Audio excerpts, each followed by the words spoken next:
ఎన్టీఆర్ జిల్లా నందిగామ మండలంలో శ్రీకృష్ణాష్టమి వేడుకలు వైభవంగా నిర్వహించారు. ఎంపీ కేసినేని శివనాథ్ ఉట్టికొట్టి భక్తుల ఉత్సాహం నింపారు. అలాగే మునకచెర్ల గ్రామంలో చంద్రన సామూహిక గోకులం షెడ్డును ఎమ్మెల్యే తంగిరాల సౌమ్యతో కలిసి ఆయన ప్రారంభించారు.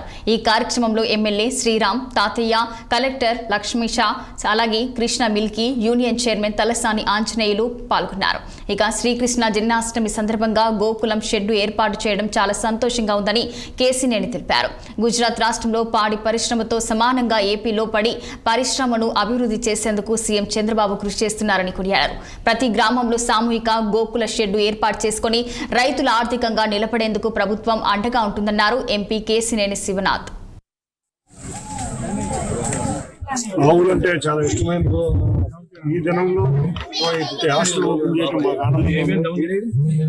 మేము విజయ డైరీ ఇటువంటి హాస్టల్ ప్రతి గ్రామంలో ఉండే విధంగా ఎటువంటి అవసరాలైనా కూడా మేము ప్రభుత్వం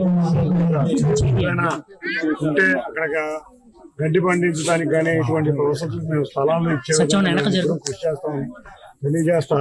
ప్రతి గ్రామంలోనూ ఇటువంటి హాస్టళ్లు ఉంటే చాలా మందికి వాళ్ళ గ్రామాల్లో నిజంగా పేదలు